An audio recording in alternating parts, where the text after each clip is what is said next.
কোন টেন্ডারবাজি, কোন রকম জোরাজুরি কোথাও যদি হয়, আমাদের ছেলেরা যদি ইনভলভ থাকে আমাদেরকে বলবে। আমি প্রশাসনকে স্পষ্ট করে বলে দিতে চাই, এখানে ডিসি সাহেব আছেন, এসপি সাহেব আছেন, আপনারা একটু কান খুলে শুনেন। কোন ব্যাপারে আপনাদের কাছে আমি তদবির করি না, কিন্তু একটা তদবির আমি করি। আমাদের রাজবাড়ির রাজনীতির ইতিহাস আজাদী ময়দান এবং স্টেশন চত্বর খুবই গুরুত্বপূর্ণ। এক সময় এই স্টেশন চত্বরে অনেক গুরুত্বপূর্ণ সভা হয়েছে। এখানে বাংলাদেশের সব রাজনৈতিক দল অনেক সভা করেছেন এখানে। বহুদিন পর আমাদের ইচ্ছে হলো সেই অতীত ইতিহাসের জায়গায় একটু ফিরে দেখা, এবং সেই ফিরে দেখার জন্য আজকে আমরা এখানে উপস্থিত হয়েছি। বন্ধুরা আমার, 20 বছর পর আমি রাজবাড়ী বাজারের মধ্যে আপনাদের সঙ্গে মিলিত হচ্ছি। আমাদের বাজার ব্যবসায়ী সমিতির নেতা এখানে আমাদের বেনজির আছেন, আরো অনেক নেতারা আছেন। তারা আমাকে অনেকবার অনুরোধ করেছেন যে বাজারের ভেতরে আমাদের একটু কথা বলা দরকার। 19 বছর আমি বাজারে বলতে পারেন আসিনি। 1/11 হওয়ার পর থেকে এই বাজারে আমরা খুব একটা আসিনি। 19 বছর ধরে আমরা এই বাজারে আসিনি। রাজবাড়ী শহরের কোথাও আমরা প্রাণ খুলে মন খুলে হাঁটতে পারিনি। শুধু আমি না, আমার সব নেতৃবৃন্দ। আপনারা জানেন আমাদের অনেক নেতা কারাগারে গেছেন, বহু নেতার নামে মামলা হয়েছে। আমাদের এই পৌরসভার সভাপতি মঞ্জুরুল আলম দুলাল, তিনি কারাগারে গেছেন। আমাদের নঈম আনসারী, আমাদের জেলা বিএনপির এক সময়ের আহ্বায়ক, কারাগারে গেছেন। আমাদের ছেড়ে চলে গেছেন লাল ভাই আসাদুজ্জামান লাল, অ্যাডভোকেট আসাদুজ্জামান লাল। আমাদের জেলা বিএনপির অত্যন্ত গুরুত্বপূর্ণ নেতা ছিলেন আফসার আলী সর্দার, তিনিও চলে গেছেন। তাদেরকেও কারাগারে যেতে হয়েছে বারবার। আপনারা জানেন নেতা হাসানুল হক করিম হিটু, মজিদ বিশ্বাস, আমাদের গাজী হাবিব, আকমাল হোসেন, ভিপি বকুল, কাউসার মাহমুদ, মহিউদ্দিন আহমেদ গিটার, মিন্টু, মনিরুজ্জামান মনি, অ্যাডভোকেট মনি, কে সবুর শাহিন, ফেরদৌস, ছাত্র দলের ফারুক, সুমন, জাভেদ, আমাদের রইজুদ্দিন ডিউক, পৌরসভার সাংগঠনিক সম্পাদক মিরাজ, আসাদ, আব্দুল খালেক, রাজু, মামুন, লতিফ, রানা, খাইরু, মাসুদ, শাহ আলম, রবিউল ইসলাম ফারুক, রবিউল ইসলাম রবি, আনিস ভাই আমাদের মুরব্বী, আরজু, ইদ্রিস, আমাদের জহুরুল ইসলাম কুটি, আসগর, একটু আগে তিনি বক্তৃতা করে গেলেন আমাদের মহিলা নেত্রী জেজি, স্মৃতি, জনি, সম্রাট, অশোক, এরকম অনেক আরো নাম আমি এই মুহূর্তে বলতে পারছি না, যারা এই 17 বছর শেখ হাসিনার এই দুঃশাসনের সময় মিথ্যে মামলায় অকারণে জেল কেটেছেন। হাজার হাজার নেতা কর্মীর নামে মামলা দেওয়া হয়েছে, আমার নামে মামলা দেওয়া হয়েছে, আমার বাড়িতে আক্রমণ করা হয়েছে। আপনারা জানেন এই খলিফাপট্টি চত্বরে আমাদেরকে আক্রমণ করা হয়েছে। ছোট্ট এই জায়গা রাজবাড়িতে আমি আওয়ামী লীগ এবং সমস্ত রাজনৈতিক দলের নেতাদের বারবার বলেছিলাম যে আসেন আমরা একসঙ্গে চলি, একসঙ্গে কথা বলি। বাংলাদেশের কোথাও কি হলো না হলো, আমরা বাংলাদেশের কোথাও কি হলো না হলো আমরা দেখতে চাইলে এই ছোট্ট জায়গা, ছোট্ট জনপদ রাজবাড়ি, এইখানে সমস্ত রাজনৈতিক দল মিলে মিশে আমরা একটা শান্তির এলাকা হিসাবে এইখানে বসবাস করি। কিন্তু আপনারা জানেন যে আমরা খুবই উদ্বিগ্ন হলাম। বরংপুর স্কুলের শিক্ষক আমাদের আব্দুর রউফ হিটুকে যেদিন নির্মম ভাবে কোপানো হলো, আমরা সেদিন খুব হতবাক হয়েছি। কেরামত সাহেবকে বলেছিলাম যে আপনি এর বিচার করেন, আপনাদের লোকজন এগুলো করছে। কেরামত সাহেবকে বলেছিলাম টেলিফোন করে এগুলো কি হচ্ছে, আমরা তার বিচার পাইনি। আমাদের বহু বন্ধুদেরকে, বহু নেতা কর্মীকে এভাবে আহত করা হয়েছে। বন্ধুরা আমার, আমাদের কি অপরাধ? এই শহরে আমি জন্ম নিয়েছি, এই শহরে খুব ছোট ছোট পা ফেলে আমি এইখানকার আলো বাতাসে বড় হয়েছি। এইখানে আমরা যখন কিশোর বয়স, তখন আমরা স্কুলে পড়েছি, আমাদের বন্ধুদের সঙ্গে এখানে আমরা স্কুলে পড়েছি, আমরা বল খেলেছি, ক্রিকেট খেলেছি। আমরা যখন কলেজে উঠেছি তখন আমরা এখানে নাটক করেছি, গান গেয়েছি, বন্ধুদের সঙ্গে আড্ডা মেরেছি। আমরা বিভিন্ন ধর্মীয় অনুষ্ঠান করেছি, মিলাদ মাহফিল, ওয়াজ মাহফিলে আমরা শরীক হয়েছি। এইখানকার সমস্ত মানুষের সঙ্গে মিলে মিশেই তো আমরা বড় হয়েছি। আমরা যখন বিশ্ববিদ্যালয়ে পড়ালেখার জন্য গিয়েছি, তখন বারবার এই মাটির টানে, বারবার আমার মায়ের টানে, এই মাটির টানে আমরা বারবার রাজবাড়িতে ফিরে এসেছি। এই রাজবাড়ি আমাদের প্রাণের শহর। এই রাজবাড়ির ব্যবসায়ীরা, এই রাজবাড়ির কুলি, এইখানে শ্রমিক, এইখানে স্টেশন মজদুর ইউনিয়নের মানুষজন আমাদের প্রিয়। এই স্টেশন মজদুর ইউনিয়নের কালু ভাই যখন আমাকে ফোন করে আমাদের বিপদের সময় খোঁজ নেয়, তখন আমরা আবেগে আপ্লুত হই। এই বাজারের মজদুর, এইখানে ছোট ছোট পেশার সঙ্গে যারা জড়িত, এইখানকার শ্রমিক, নির্মাণ শ্রমিক, এইখানকার পরিবহন শ্রমিক, এইখানকার ছোট দোকানদার, বড় দোকানদার, সমস্ত মানুষ, কামার কুমোর, সমস্ত মানুষের সঙ্গে আমাদের একটা নিবিড় সম্পর্ক ছিল। সেই সম্পর্কের ভেতর দিয়ে কিন্তু আমরা বড় হয়েছিলাম। এখন আমরা যৌবন পার করেছি।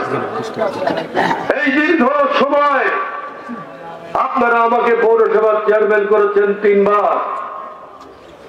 সেই নির্বাচন ভোট কাটার নির্বাচন ছিল না, সেই নির্বাচন প্রতিযোগিতা করে নির্বাচন করতে হয়েছে। পরে আপনারা আমাকে সংসদ সদস্য নির্বাচিত করেছেন। এখন আমাদের বয়স অনেক, এখন আমাদের এই বয়সে, এত বছর বয়স হয়েছে, বহু বন্ধু বান্ধব আমাদেরকে ছেড়ে চলে গেছেন, আমাদের বহু মুরব্বী চলে গেছেন। এই বাজারের রাজ্জাক মিলিটারি বসির মন্ডল, এই বাজারের সুনীল সাধু, আক্তার ভাই, তরকারি বাজারের আক্তার ভাই, আমার ছোট ভাই রেজা, এই বাজারের বহু মানুষ চলে গেছেন আমাদের ছেড়ে।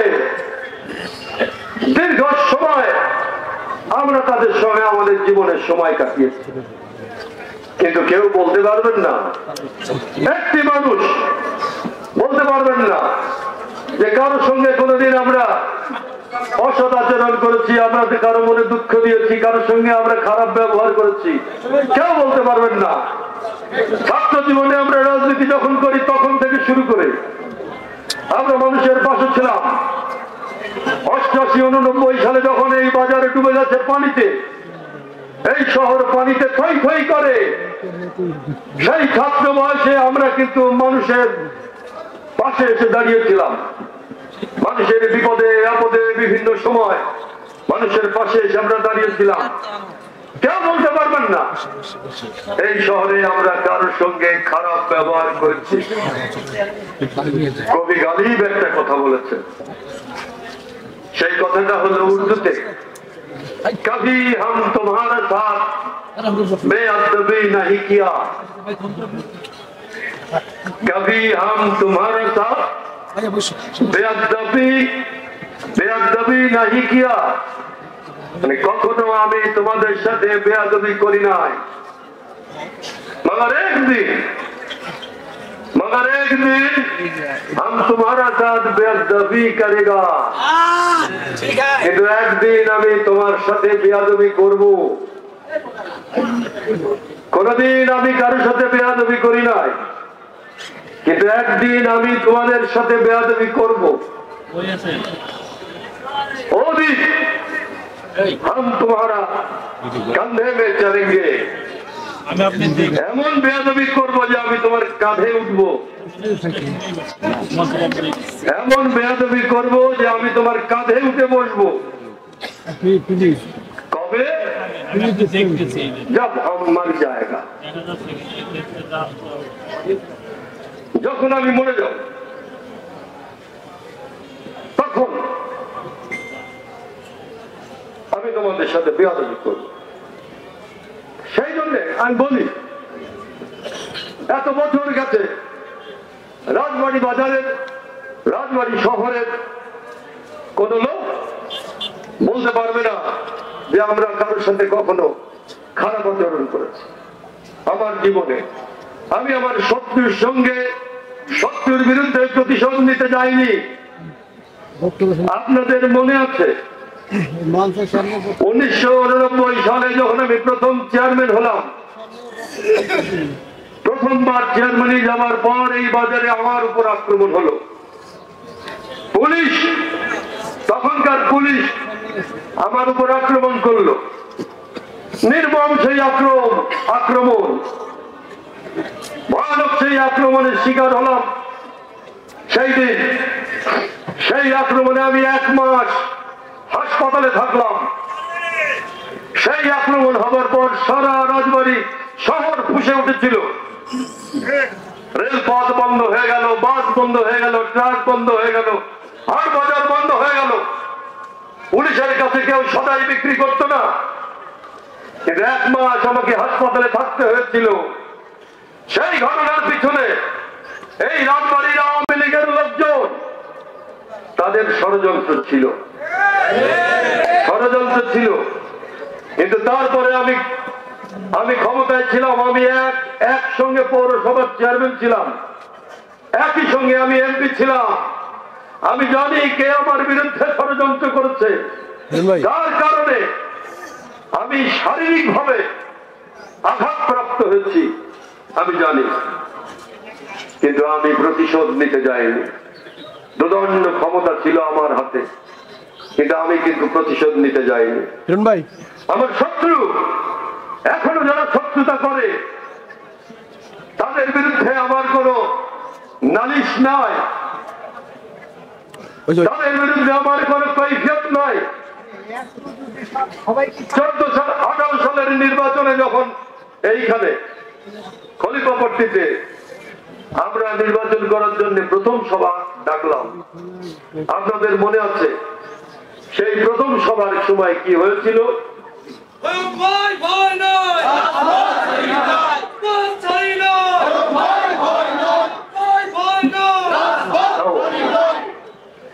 এখানে বেলা 3টার দিকে আমি কাজী এরাদতকে ফোন দিলাম। আমি তো কল্পনা করি নাই, এখানে আমার জন্ম, এখানে আমি বড় হয়েছি, এখানে আমি পৌরসভার চেয়ারম্যান ছিলাম 3 বার, এখানে আমি এমপি ছিলাম, আমি এখন এখানকার সিনিয়র সিটিজেন, আমার বয়স হয়েছে। আমি কশিনকালে ভুলেও চিন্তা করি নাই যে এখানে আমার উপর কেউ হামলা করতে পারে। আমি সেই বিশ্বাসে এখানে 18 সালের নির্বাচনে আমি দাঁড়িয়েছিলাম। আপনারা জানেন সেইখানে আক্রমণ করার পরিকল্পনা করা হলো। আমি 3টার দিকে এরাদতকে ফোন দিয়ে বললাম যে দোস্ত, শুনছি যে তোরা নাকি আমাদের মিছিলে হামলা করবি। সে বলল না না, এরকম কিছু না, আমি এখানে আসলাম, আমার উপস্থিতিতে এখানে হামলা করা হয়েছে। এই খলিফাপট্টিতে সেই দিন রক্তাক্ত অবস্থায় আমাদের অনেক ছেলে মেয়েরা আহত হয়েছে। আমি দাঁড়িয়েছিলাম অনেকক্ষণ, কিন্তু আমি দেখলাম এক সময় আমারও বিপদ হতে পারে। আমি যা ভাবি নাই তাই এই শহরে হয়েছে। আমি আল্লাহর কাছে ফরিয়াদ দিয়েছিলাম। আপনারা জানেন তার আগে রাজবাড়ী পৌরসভার নির্বাচন হলো। আমার এই ছেলে অর্ণব নাওজ ঋষির আমার বড় ছেলে তাকে আমরা সবাই পৌরসভার চেয়ারম্যানে দাঁড় করিয়েছিলাম। এনাদতকে আমি বলেছিলাম, কেরামত ভাইকে আমি বলেছিলাম, আওয়ামী লীগের সিনিয়র নেতা আকবর আলী মর্জি, জব্বার ফকির, তাদেরকে আমি বলেছিলাম এইখানকার নির্বাচনটা ফেয়ার হোক। তারা কথা রাখেননি। তারা নিজেরা ভোট কেটেছেন। সমস্ত শহরের মানুষ ঋষিদকে ভোট দিয়েছে। এনাদত, কেরামত আমার কাছে পরে স্বীকার করেছে যে আমি ৮,০০০ ভোট কেটে দিয়েছি। ওই সময় যে ডিসি ছিল, সেই ডিসি আমার কাছে স্বীকার করেছে, আমার কাছে মাপ চেয়েছে যে আমি ৮,০০০ ভোট কেটে দিয়েছি। ৮,০০০ ভোট কেটে দিয়েছে। এখন মানুষ বলে জনতার মেয়র ঋষি আমার সন্তান বলে কোনো কথা নয়। কথা হচ্ছে ভোট কেটে তারা তাদের বাক্স পূরণ করে মোহাম্মদ আলী চৌধুরীকে জিতিয়েছিল। বন্ধুরা আমার, বড় দুঃসময় আমরা অতিক্রম করেছি। ভীষণ একটা খারাপ সময় আমরা অতিক্রম করেছি এই জীবনে। আমরা কোনদিন কারোর সঙ্গে বিবাদ করতে চাইনি, এখনো চাই না। ওই গালিবের ভাষায় আমি আবার বলি যে আমরা কারো বিরুদ্ধে আমরা কখনো কোনো প্রতিশোধ নিতে চাই না। আমি আবার বলি, সেই জন্য আমি বলি জীবনকে আমি সহজ করে নিয়েছি। আমি প্রতিশোধ নিতে চাই না, এখনো না। जिंदगी को एक आसान बना लिया, जिंदगी को एक आसान बना लिया। জীবনকে আমি খুব সহজ করে নিয়েছি। কাফি মাফি মাংতি হে, কখনো মাপ চাচ্ছি, অন্যায় করলে মাপ চাবো। কভি মাফি কর দিয়া, কখনো মাফ করে দিচ্ছি। আমি যদি এখন প্রতিশোধ নিতে চাই তাহলে এর পিছনে আমাকে ছুটতে হবে। আমি যদি এখন যারা আমাকে আঘাত করেছে তাদেরকে আঘাত করতে চাই তাহলে তার পিছনে আমার দৌড়াতে হবে। আমার সে সময় নাই। আমি মনে করি এই শহরের মানুষের জন্য আমার এখন অনেক কাজ বাকি। কারো পেছনে লাগার সময় আমার নাই। তাই জীবনকে আমি বলি জিন্দেগি কো মানে এক আসান বানা লিয়া। জীবনে আমি সিদ্ধান্ত নিয়েছি জীবনকে আমি সহজ করে দেব। কাফি মাফি মাংতি হে, যদি অন্যায় করে থাকি মাপ চাবো, কোনো সমস্যা নাই। আর কভি মাফি কাট দেঙ্গে, আর কখনো কখনো আমি মাফ করেও দেব।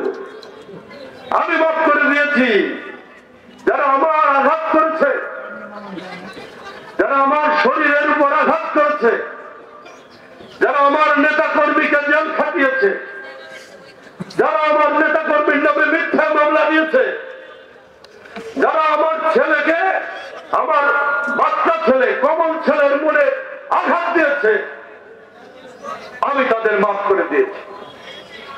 আমি তাদের মাফ করে দিয়েছি। আমি আল্লাহর কাছে বলি তাদের সুমতি দাও, তাদের শাস্তি দাও। এই কথা আমি বলি না, বলি আল্লাহ তুমি তাদের সুমতি দাও।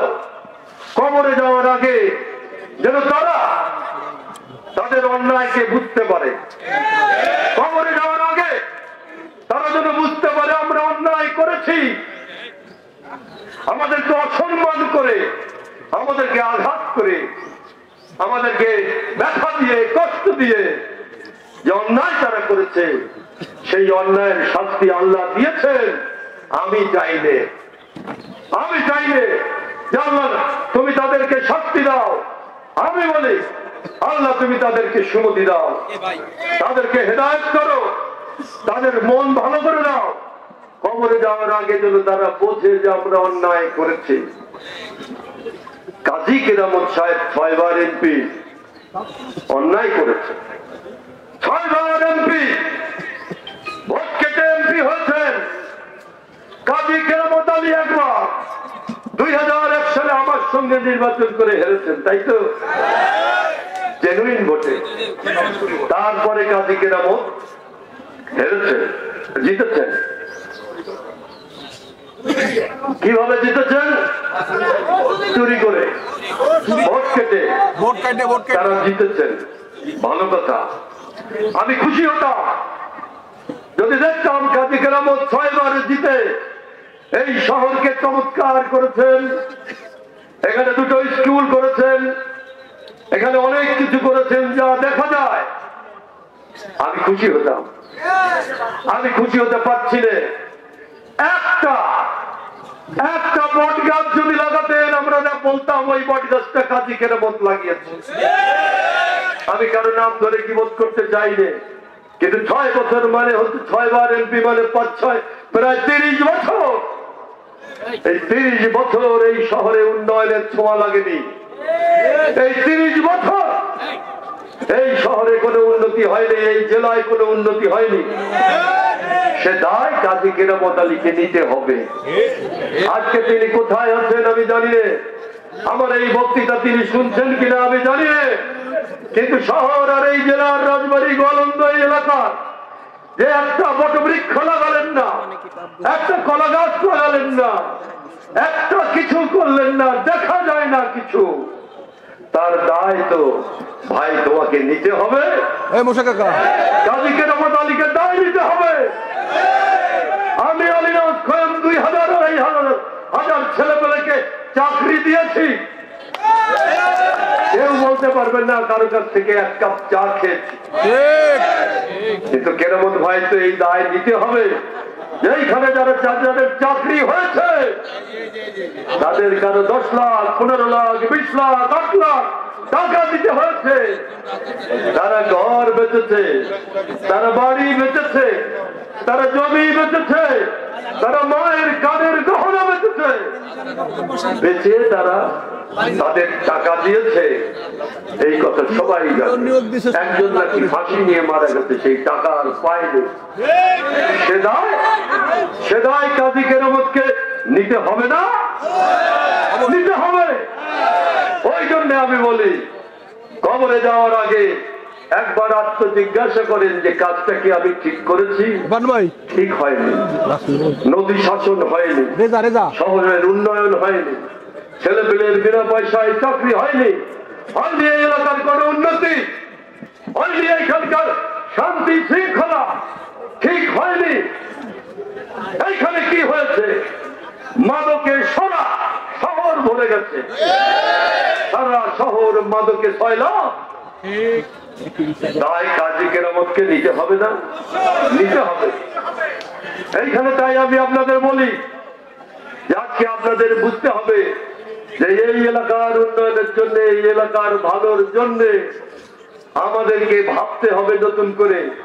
আমার যখন ভালো করে বয়স হয়নি বলতে পারেন একরকম, আমি যখন প্রথম পৌরসভার চেয়ারম্যানে দাঁড়ালাম আমার মনে আছে এই খলিফাপট্টিতে আমি একটানা 3 ঘন্টা বক্তৃতা করলাম। আমাকে তো তখন কেউ চেনে না ভালো করে। হ্যাঁ, কোথায় লক্ষ্মীগোল, কোথায় ভবানীপুর, লোকজন সব আমাকে ভালো চেনে না। তারপরে আমাদের বয়স কম, আমরা কেবল বিশ্ববিদ্যালয় থেকে লেখাপড়া শেষ করে আসছি। আমরা কি করি না করি সবার মধ্যে সংশয়। খলিফাপট্টির মিটিং আমি 3 ঘন্টা বক্তৃতা দিলাম, এবং সেই 3 ঘন্টা বক্তৃতা দিয়ে আমি বললাম লিডারশিপ, নেতৃত্ব। একটা এলাকার নেতৃত্ব যদি ঠিক না থাকে ওই এলাকার উন্নতি হয় না। একটা এলাকার উন্নতির জন্য লিডারশিপ লাগবে, নেতা লাগবে, যোগ্য নেতা লাগবে। আমরা যোগ্য না সে কথা আমি বলছি না, আমি বলছি এই জেলায় যত মানুষ বাস করে তাদের জন্য আর্থ সামাজিক উন্নয়নের জন্য এখানে শক্তিশালী নেতার দরকার আছে কি না? সেই নেতৃত্বের কথাটা আমি সেদিন ব্যাখ্যা করেছিলাম, দীর্ঘক্ষণ 3 ঘন্টা ধরে ব্যাখ্যা করলাম। সেই ব্যাখ্যা শোনার পর মানুষ আমাকে ভোট দিয়েছে, আমি দায়িত্ব পালন করার চেষ্টা করেছি। আমি 1 বার 2 বার 3 বার এই শহরের মানুষ আমাকে ভোট দিয়ে নির্বাচিত করেছে। সে এক অদ্ভুত ঘটনা। আমার মা বোনেরা নাকের ফুল বিক্রি করে আমার নির্বাচনের খরচ তারা জুগিয়েছে। রিক্সাওয়ালা রিক্সা বন্ধ করে রেখে আমার জন্য খোম ভাই করছে। আমার মা বোনেরা হাতের চুড়ি নাকের ফুল কানের দুল বিক্রি করে দিয়ে সেই দিন আমার জন্য নির্বাচন করেছে। আমি তাদের কথা রেখেছিলাম। আমি একবার, দুইবার, তিনবার এই শহরের মানুষ আমাকে ভালোবেসেছে। আমি কাজ করার চেষ্টা করেছি। কিন্তু আমি বলতে চাই, আজকে এই 30 বছরের ব্যবধানে এই জেলার অনেক ক্ষতি হয়ে গেল, এই জেলা অনেক সর্বনাশ হয়ে গেল, এই জেলার কোনো উন্নতি হলো না। আজকে তাই আপনাদেরকে নতুন করে বুঝতে হবে যে আমাদের এই শহর, এই বাজার, এই পথ, এই প্রান্তর, এই মাঠ, এই ঘাট, এই সমস্ত এলাকা আজকে আবার নতুন করে বিনির্মাণের প্রশ্ন আসছে। নতুন করে এই এলাকা আজকে উন্নয়নের প্রশ্ন আসছে। সেই উন্নয়নের জন্য আমাদেরকে শক্ত হয়ে দাঁড়াতে হবে। আমি আওয়ামী লীগ আজকে যে পর্যায়ে গেল, কেন গেল আপনারা জানেন? আপনি ভাবেন তো, আমাদের শেখ হাসিনা ক্ষমতায় আসার পর আমাদের নেত্রী বেগম খালেদা জিয়া, তাকে কিভাবে মিথ্যে মামলায় জেলে দেওয়া হলো। একটা মিথ্যা মামলায় বাংলাদেশের 3 বারের প্রধানমন্ত্রী, একজন বয়োবৃদ্ধ মানুষ, সরেন এখান থেকে, সরেন আপনারা সরেন। একজন বয়োবৃদ্ধ মানুষ, 3 বারের প্রধানমন্ত্রী শহীদ জিয়াউর রহমান, তার স্ত্রী, তাকে জেলে দেওয়া হলো। ম্যাডামের অফিসে বালির বস্তা দিয়ে, বলেন তো হয়, বালির ট্রাক দিয়ে ম্যাডামের অফিস বন্ধ করে রাখা হলো। 2 মাস বালির ট্রাক চলে যাওয়ার পরে ম্যাডামের সঙ্গে দেখা করলাম। বললাম, ম্যাডাম আপনার মন খারাপ? বললো, না মন খারাপ না। আমি বললাম, মানুষের কাছে যান। বলে, কোথায় যাবো? আমি বললাম, কোথায় যাবেন? মানে সারা বাংলাদেশে যাবেন। সারা বাংলাদেশ আপনার, আপনি রাজবাড়ি চলেন। ম্যাডাম তারপরে প্রথমবারের মতো রাজবাড়ি এলেন। লক্ষ লক্ষ মানুষ, মাঠে ঘাটে, মাঠে জায়গা হয় না, রাস্তা এই গাছের ডালে, বাড়িতে হবে 1 মার্চ 14 সাল, গাছে, বাড়ির ছাদে লক্ষ লক্ষ মানুষ ছিল না? বেগম খালেদা জিয়া এসেছিলেন বারবার। আমি যতবার তাকে আমন্ত্রণ জানিয়েছি, তিনি এসছেন। সেই মানুষকে মিথ্যে মামলা দিয়ে হাসিনা কি করলেন? হাসিনা রাখলেন মানে জেলে। বেগম খালেদা জিয়ার বাড়ি ভেঙে তার প্লেট তুলে নিয়ে যাওয়া হলো। আজকে যখন 32 নম্বর ভাঙে ছেলেরা, আমি মনে মনে বলি যে আপনার কি বলে, বিধাতার কাঠি কি বলে যেন, ধর্মের কল বাতাসে নড়ে, ধর্মের কল বাতাসে নড়ে। তুমি না একদিন বেগম খালেদা জিয়ার বাড়ি ভেঙে চুরে তছনছ করে দিয়েছিলে? তুমি না একদিন বেগম খালেদা জিয়াকে এক কাপড়ে বাড়ি থেকে বের করে দিয়েছিলে? তুমি না একদিন বেগম খালেদা জিয়াকে কাঁদিয়েছিলে? ধর্মের কল বাতাসে নড়ে। এত বছর পর সেই ইতিহাস আমার সামনে এসেছে। আল্লাহ অন্যায়কারীকে পছন্দ করেন না। বেগম খালেদা জিয়া আমাকে বলেছেন বেগম খালেদা জিয়া, এই অন্যায়ের বিচার আল্লাহ করবে। সেই অন্যায়ের বিচার এত বছর পরে 32 নম্বরের বাড়ি, আমি জানি এটা ইতিহাসের সাক্ষী একটা বাড়ি, 1971 সালের মুক্তিযুদ্ধের একটা সাক্ষী এই বাড়ি। তারপরেও আমার মনে হয়েছে বেগম খালেদা জিয়া যেদিন এক কাপড়ে বাড়ি থেকে বের হয়ে গেলেন, যেদিন বেগম খালেদা জিয়ার চোখে জল নেমে এলো, তাকে অসম্মান অপমান করা হলো। সেই জন্য আজকে এত বছর পরে আজকে আল্লাহ বলেন সেই অন্যায়ের প্রতিফল আজকে কিন্তু শেখ হাসিনা পাচ্ছে। আজকে শেখ হাসিনা সারা বাংলাদেশে হত্যা, গুম, আয়না ঘর করে হাজার হাজার তৈরি করলেন। আমি লন্ডনে গেছি কয়েকবার, তার সঙ্গে আমার দেখা হয়েছে, কথা হয়েছে। তারেক রহমান আমাদের আগামী দিনের প্রধানমন্ত্রী, তাকে বাড়িতে আসতে দেওয়া হয়নি, তাকে মিথ্যে মামলা দেওয়া হয়েছে। তারেক রহমানকে মিথ্যে মামলা দেওয়া হলো। বেগম খালেদা জিয়ার ছেলে কোকো, তাকে মালয়েশিয়া থাকতে হলো। কি নিষ্ঠুর! মালয়েশিয়া থেকেছে। অনেকে আমাকে বলে যে কোকো যেদিন মারা গেল, সেদিন যখন বেগম খালেদা জিয়া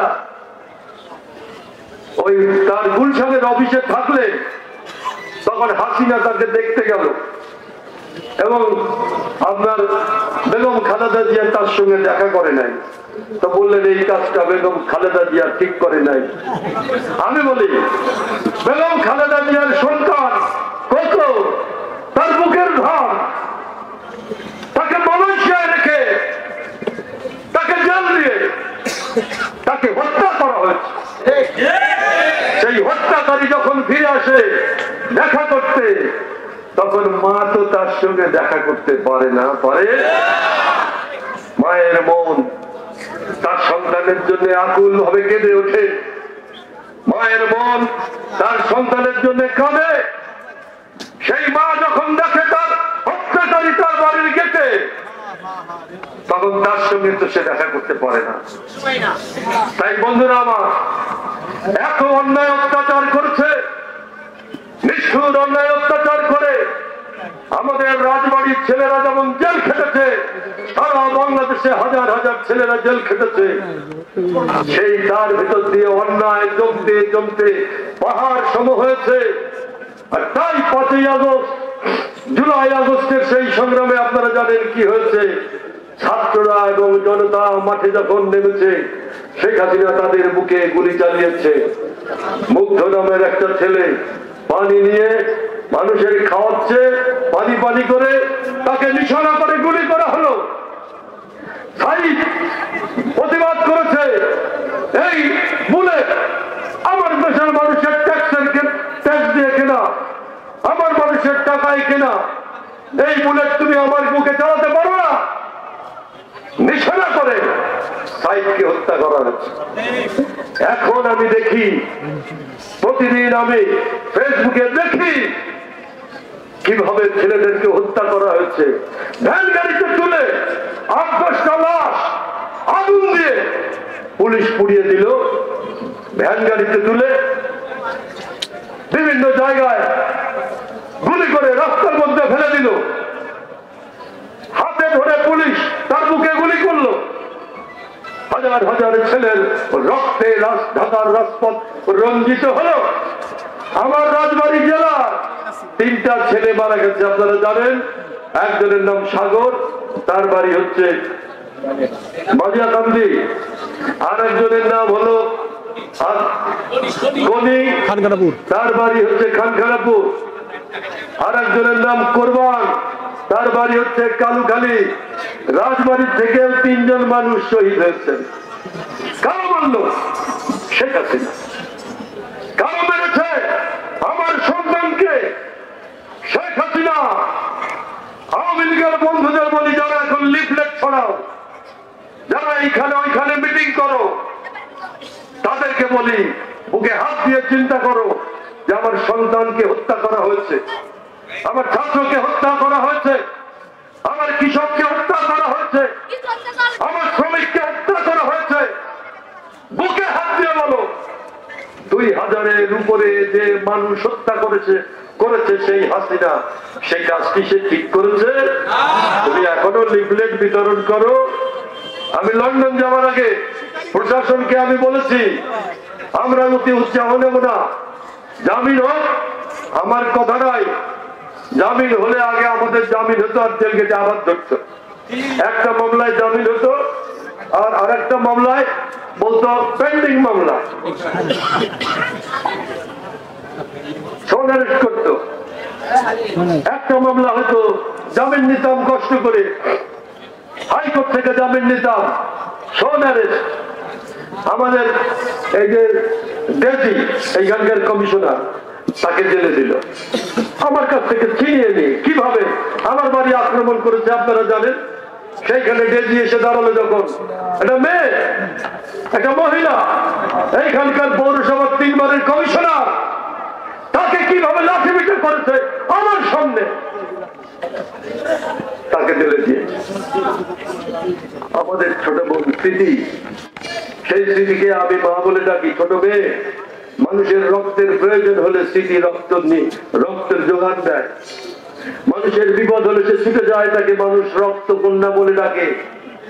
সেই স্মৃতি একটা স্ট্যাটাস দিয়েছে, ছোট্ট একটা কথা লিখেছে যে হাসিনা যখন খালেদা জিয়ার সম্পর্কে খারাপ কথা বলে তখন ও লিখেছে এই কথায় দুর্গন্ধ বেরোচ্ছে, সেই কারণে তাকে 3 মাস জেল খাটতে হয়েছে।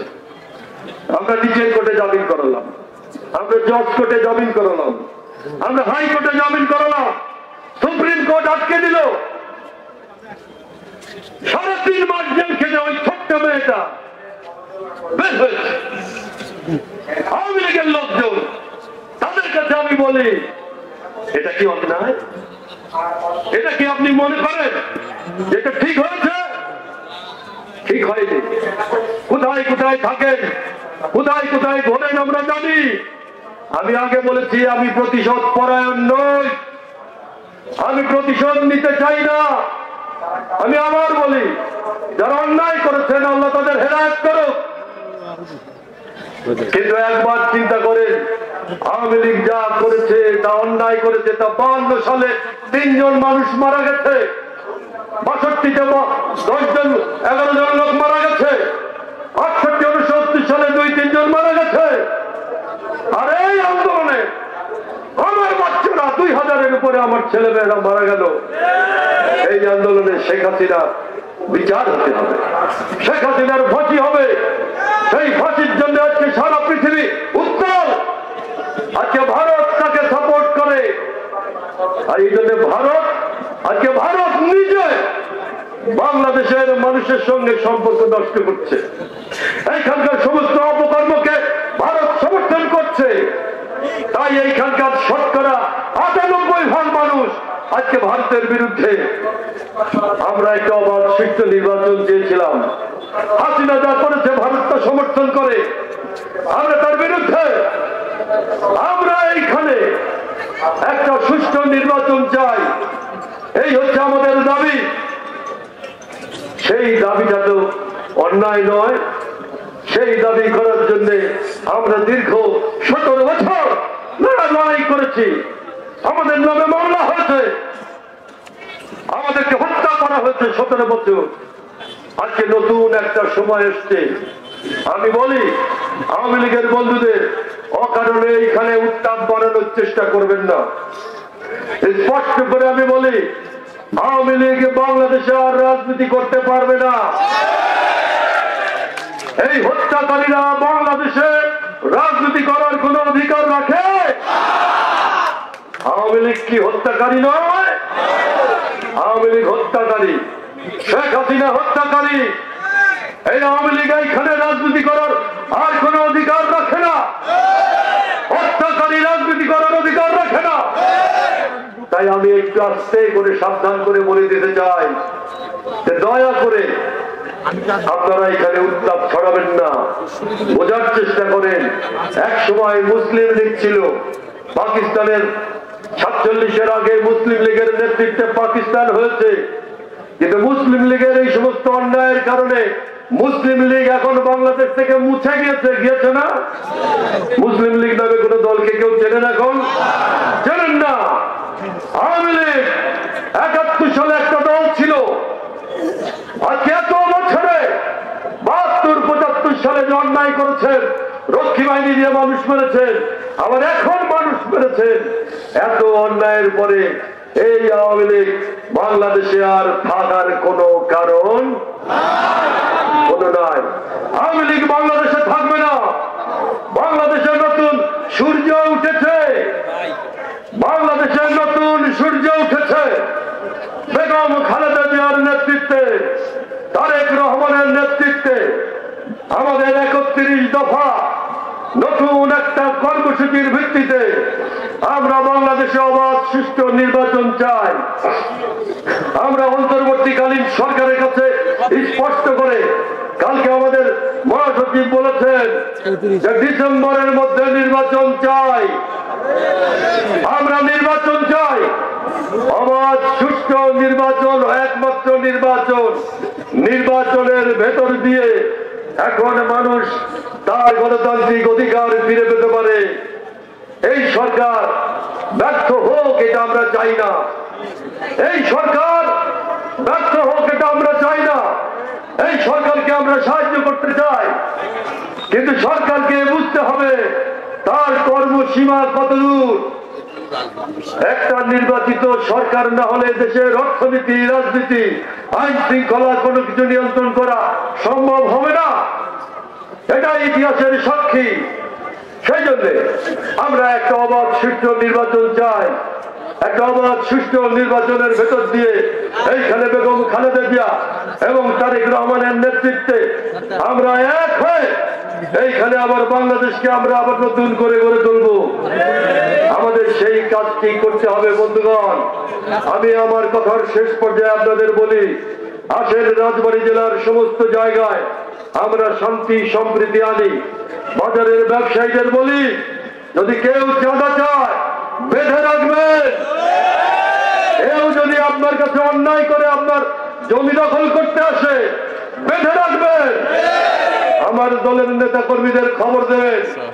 অনেক রকম জিনিস শুনতে পাচ্ছি, অনেক খারাপ লোকের আগমন ঘটছে, তারাও অনেক জায়গায় অনেক কিছু করছে। একজন কালকে আসছে বলল, তো ভাই আপনি নাকি এই কথা কইছেন, আমারে বেচা কিনা শুরু করতে পারে, সাবধান। আমি বলছি কোন অন্যায়ের কাজের সঙ্গে আমি থাকি না, আমি অন্যায্য কোন কাজের সঙ্গে থাকি না। ন্যায্যতা হলো আমাদের মানদণ্ড। আপনারা নানা সমস্যা নিয়ে আমাদের কাছে আসেন, আমরা সেটার ফয়সালা দেব ন্যায্যতার ভিত্তিতে। এইখানে কোনো অন্যায় কাজ করা যাবে না।